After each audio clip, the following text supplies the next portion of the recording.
Good morning, everyone, or good evening, wherever you are. So, today I want to talk about the ultimate key to surviving trauma. So, trauma is a very sensitive issue. It's probably one of the worst situations, if not the worst situation, a person can experience in their lifetime. And as we all know, it has a significant impact on your mental health, your well being, your physical well being, even. And we really want to figure out different ways to cope with this, handle it, or just totally repress it, totally get it out of our system, our heads, our minds, and hopefully not, recall it anymore, any longer, if possible. So, all right, let's get to the point. We all know that trauma is a kind of mental injury. It's deeply, distressing experience that just overwhelms your ability to cope. That's one issue. Leaving you feeling helpless, that's another issue related. And the final interconnected issue is you feel unsafe as well, right? So, can't cope with it means you're helpless, you're powerless over the situation, and you're just unsafe. So, how do we fix these three issues that are interconnected and a part of trauma? So let's see. First of all, getting through the trauma itself is usually less about getting over it quickly. And that's not the case most of the time, at least for most people, most folks. Not everyone's that strong. Not everyone has, the means to do that. And it's actually more about helping your mind and body feel safe again over time. It's usually a gradual thing for most people. I do know some rare exceptions where a person totally represses the trauma after a few weeks. Like, I don't, what happened, I'm moving on. I'm not letting it affect me. Some people are strong. Some people are amazingly resilient, but that's not the case for everyone. And in my videos, again, I try to target the situation in a way where it could be useful to most viewers, right? I want to help as many people as I possibly can. So, trauma affects your emotions, your sleep patterns, concentration, relationships, and even, yes, not just mental health, like I said earlier, your physical health. That's why it's important to deal with this issue, fix it immediately. So recovery often happens in these small increments, these small steps that rather than just one huge breakthrough, which is rare. All right, so some things that tend to help deal with this situation is to talk to someone in a safe place, right? Think about a trusted friend, family member, counselor, support group. Personally speaking, I don't think this will help everyone, but it can help many people. And trauma often does feel heavier in isolation. So if you just keep it to yourself, keep it in your system, you don't really kind of express how this trauma made you feel to others. Sometimes it can make the problem or issue worse. So a lot of people do feel comfortable when they can talk about the issues with other people. But, caveat, there are some societies or cultural reasons and things of that nature where you can't really talk about it to everyone because they may judge you, they may blame you, victim blame you, right? And that can just make you relive the traumatic experience all over again. And so we're back to point A, right?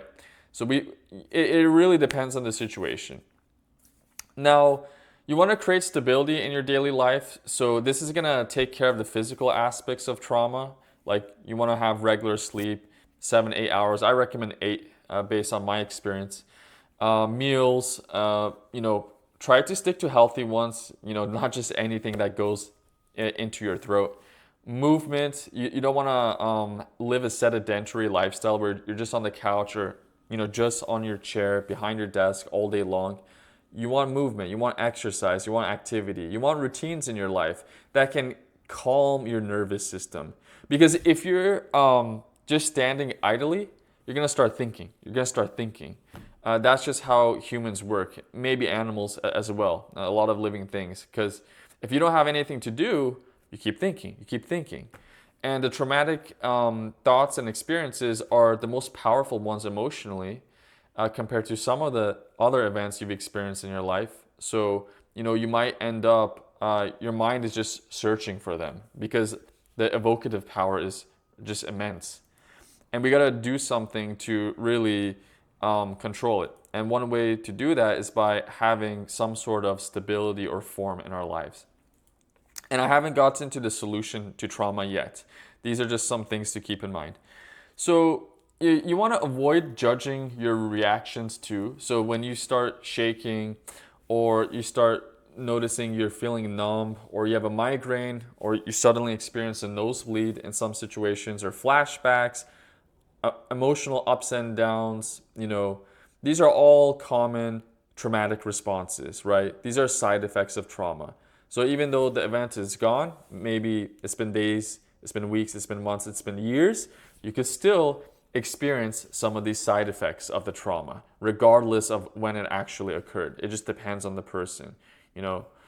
And anytime you notice these feelings of uncomfort or discomfort, don't dwell on them. Don't think of it. Just accept them. Let them happen. Let them happen, okay? And we have a solution that's going to eventually take care of most of them, hopefully.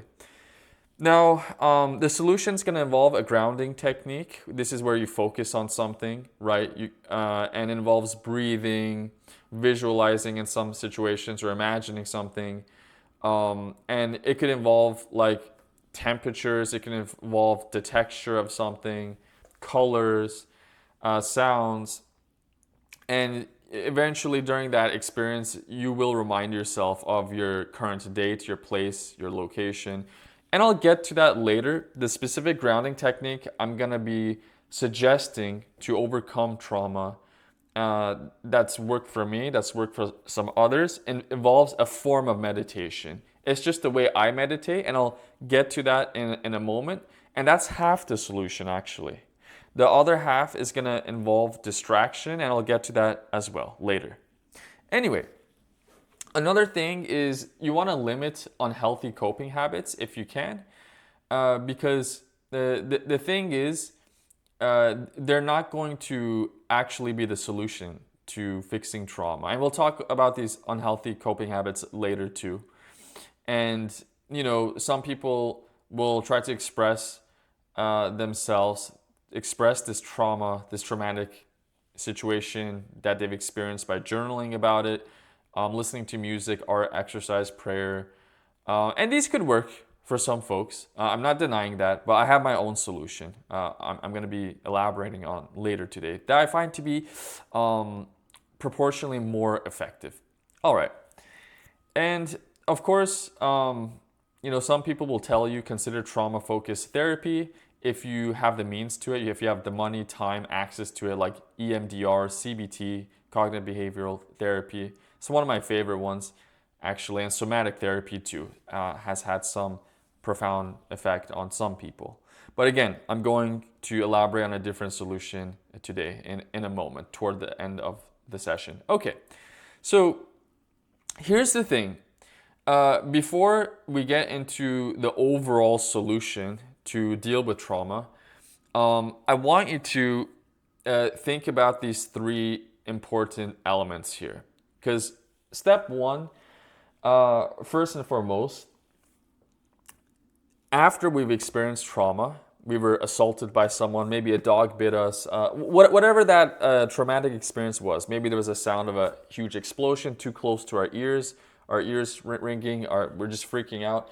So after that traumatic experience is over with, the very first thing you need to do, this is just not even the solution itself, but this is the prerequisite to the solution. Okay, so you need to find safety. You need to find shelter.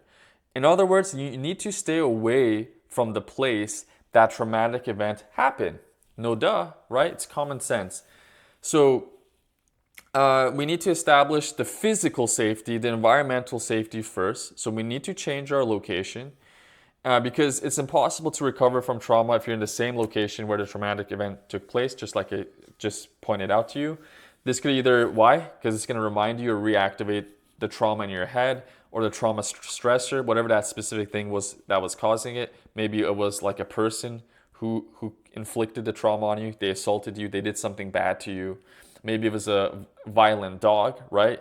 It was their bark, it was their bite, maybe a loud siren sound, maybe a police officer made you feel incredibly uncomfortable. They tackled you on the ground for no reason. Who knows what the stressors were? It doesn't matter. I don't care about that.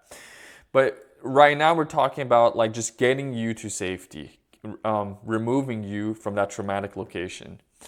And by doing so, this is going to help reestablish or just establish in general neuroplasticity. So if you didn't have it before or if it was weak, now this neuroplasticity like effect is going to become profound. It's going to be powerful. So what does neuroplasticity do? Because this is just a fancy word. A lot of people are not neurologists or psychologists. They might not be familiar with it. So this is just the brain's lifelong ability to recognize itself by forming or strengthening or even pruning, like cutting away neural connections, right? So it's going to either establish them or remove them. So it preserves its health, both mentally and physically. And this is really essential for learning new skills, adapting to new environments, and recovering from grave injuries like stroke or trauma.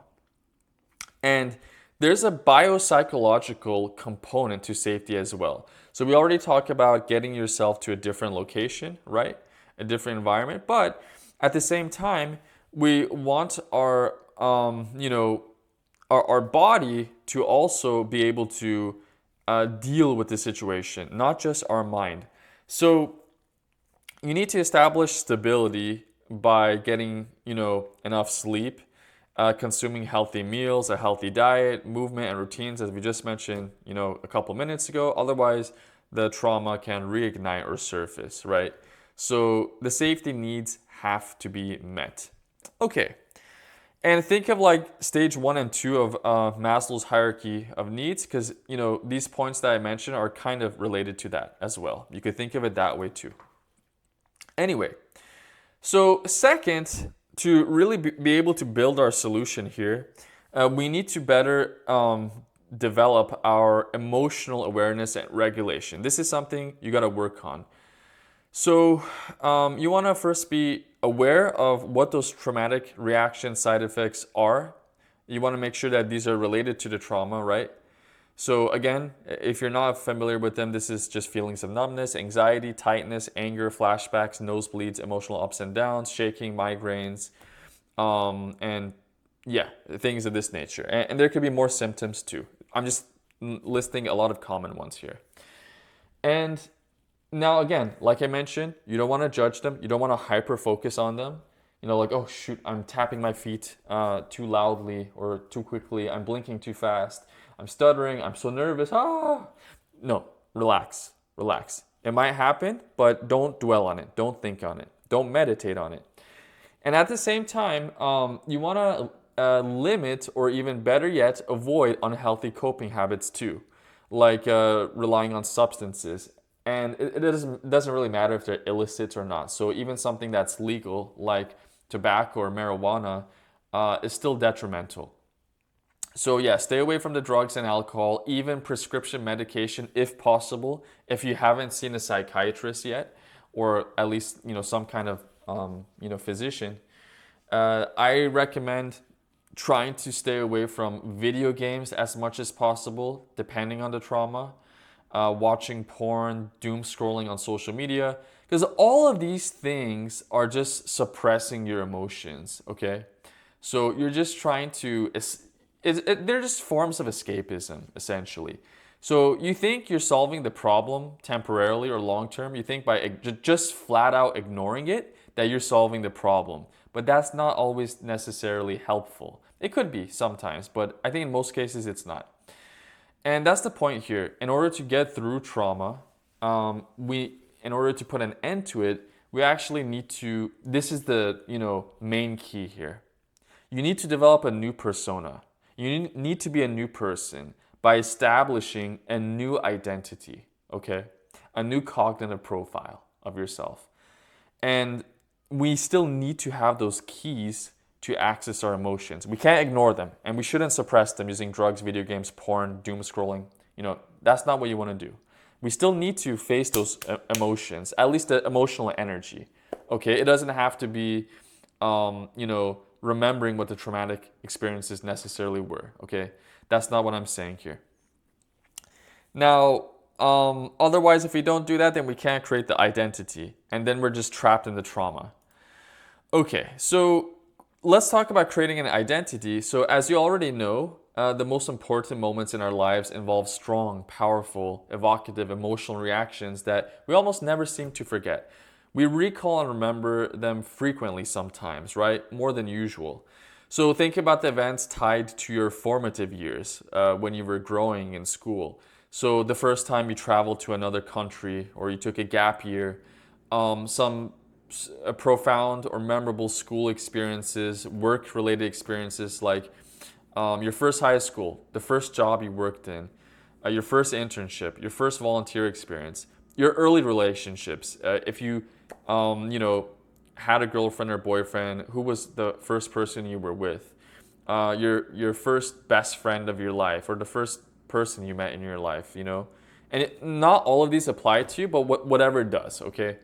Your first pen pal, your birthdays, the most memorable birthdays, a wedding, or any kind of event celebration that you've been through that you remember vividly or profoundly. And the different wins you had in your life, achievements, success stories, so on and so forth. All that kind of stuff shapes who we are. It shapes our identity. So if we have a lot of positive things going on, that's our identity. But if most of these things were negative or bad things happened involving them, then you're gonna have a negative memory, a negative identity essentially.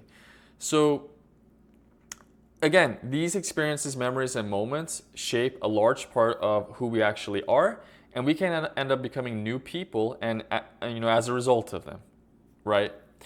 This like average of these events and situations and memories. So now, after I had my safety and physiological needs met with the two layers, right, of Maslow's hierarchy of needs, I incorporated meditation and goal-oriented action in order to get through trauma. So, about me myself, before we get into this solution phase, I've been through a couple traumatic experiences myself. I haven't experienced like sexual abuse or anything like that. And as far as I know, I haven't really experienced physical abuse either. My parents never, at least beat me severely. My mom did spank me when I was, 5 years old one time. A little bit hard on the butt, but I have no memory of it. I can't recall that event. It happened at a family friend's home in Holland, the Netherlands. We were just visiting them. I just took off my clothes. I was just being naughty, dancing around, and spank, spank, spank. And people were laughing, but I have no memory of it. And another point in life where I experienced trauma was, being robbed knife point in Colombia during one of my travels. I was in a bad mood. I was really drunk, and it was like in the middle of the night or something, in a dangerous street, in a dangerous neighborhood, not far from the place I was renting in, but I had returned late, so that was the bad thing there. But I handled it fine. It wasn't too much of an issue for me.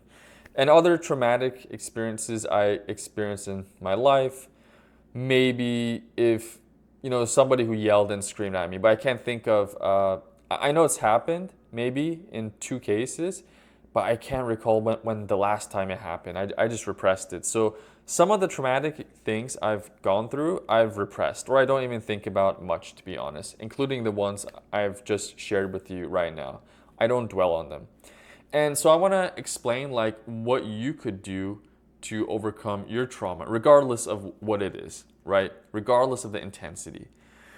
So with a grounded technique like meditation, you're going to focus on what's best for you here. So in my case, the kind of meditative technique I applied for me was I stepped in my backyard and I stared directly at a specific point on a particular object. In this case, for me, it was just a random tree.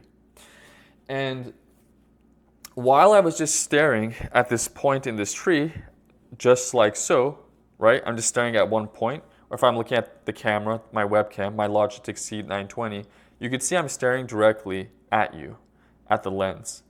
And during this time, I'm trying my best not to blink. And I will blink every now and then, but I'm really trying to extend my glare, okay? And what you want to do at the same time as you're staring at that object, at that specific tiny point, it could be like a speck on the tree, the bark, a line, maybe some twig that's sticking out from it, or whatever the heck it is, a tree scar. So just one point, not every part of the tree or every part of the object. Just fixate on one point, and while you're doing this,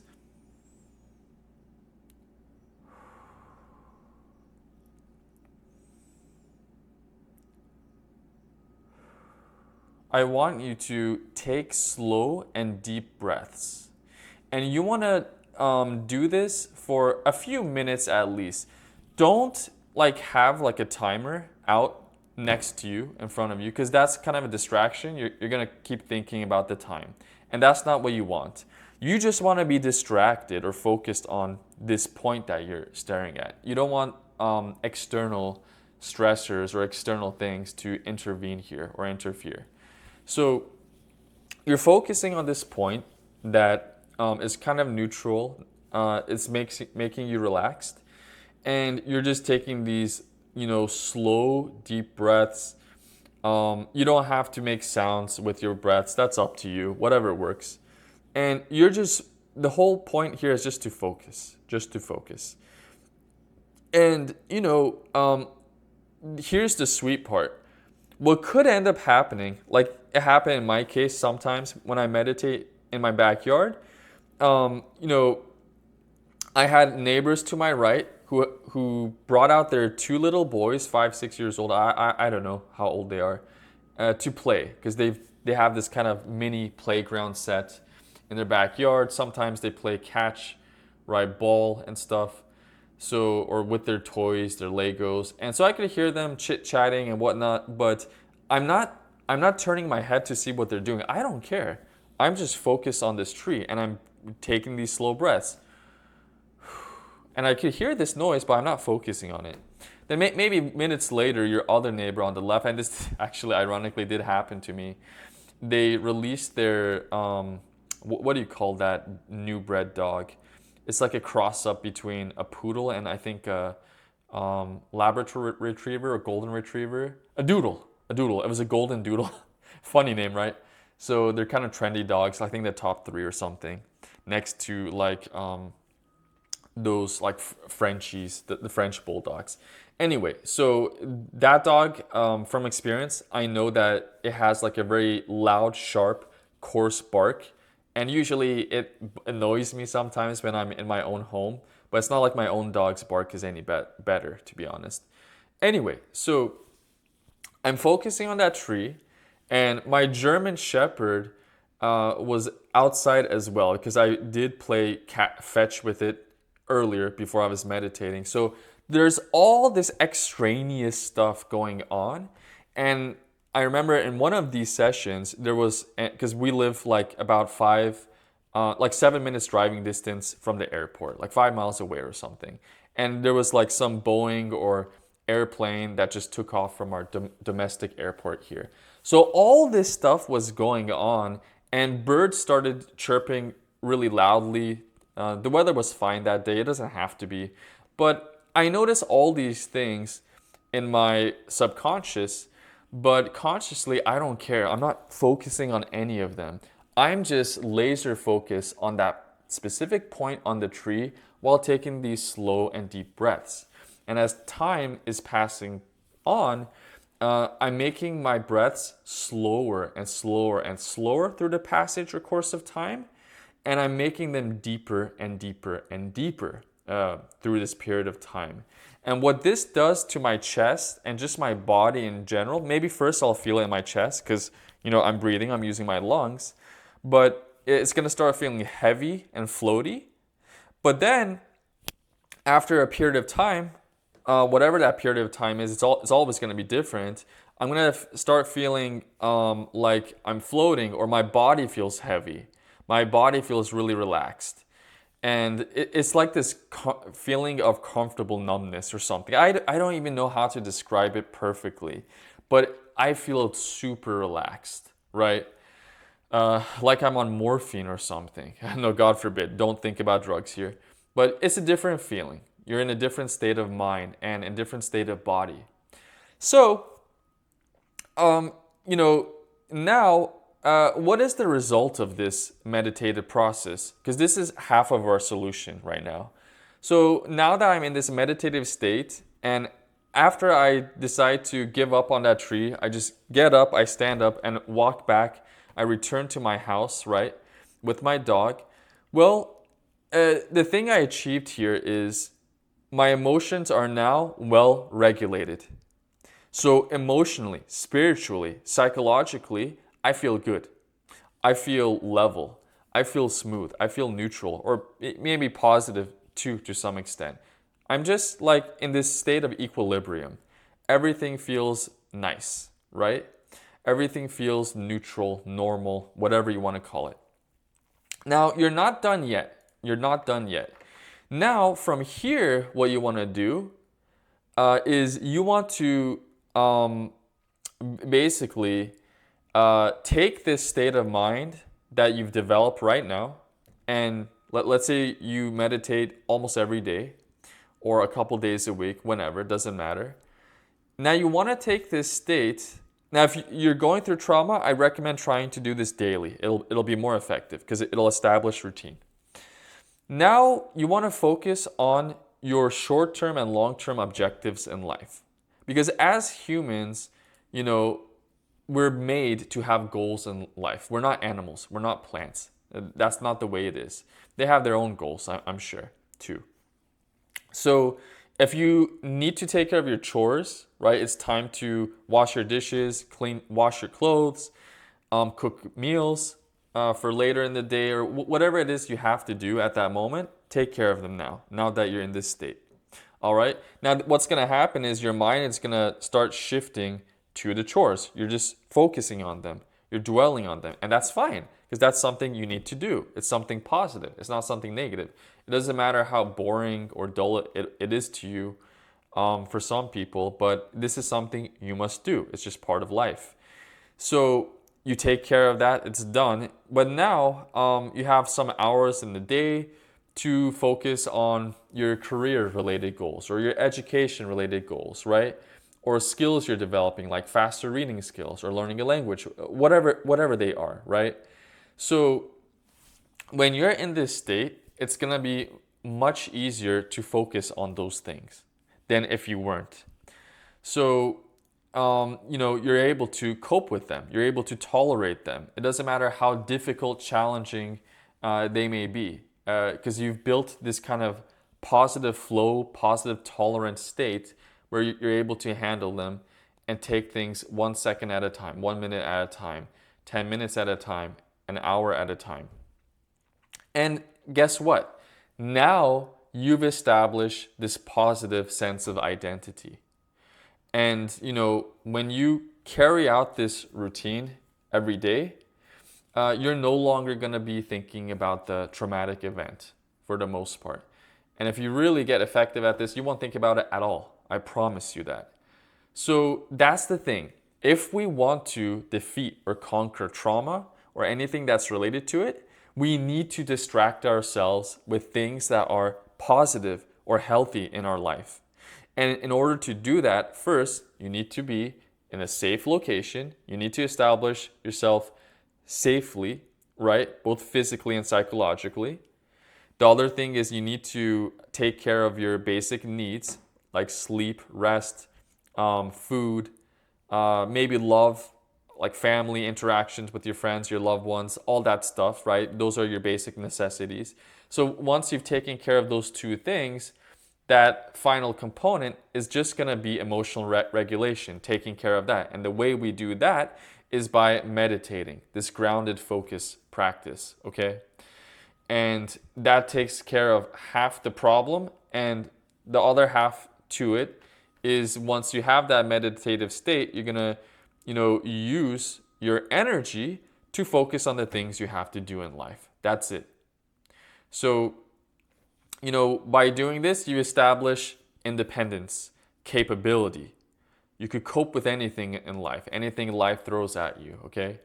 And you're no longer feeling helpless or powerless. You're powerful. You have agency. You have autonomy, okay? You have control over your situations.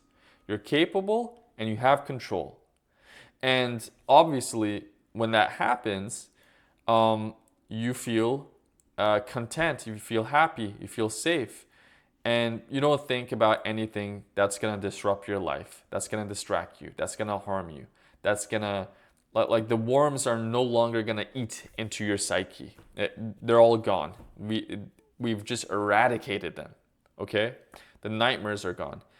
So, it feels like there's a nice warm blanket around you. And it's not a blanket that puts you to rest, but a blanket that helps you stay up on your feet, and focus on the things that truly matter in life. So that's it, guys. That's it. Please leave comments down below. Let me know if you've done anything similar to cope with your trauma or fix it completely. I'd love to hear about it. And yeah, so this is something that's worked for me. I've recommended it to some close friends and family members who did go through pretty traumatic situations. I'd say worse than the ones I've ever dealt with in my life, at least. And it had a profound effect on them. And I've seen like what it's done to them when it came to job opportunities, finding new friends, making new relationships, losing weight, building muscle, coping with disease and terrible conditions. So not just trauma itself. It helped them, fix many things in life. See you.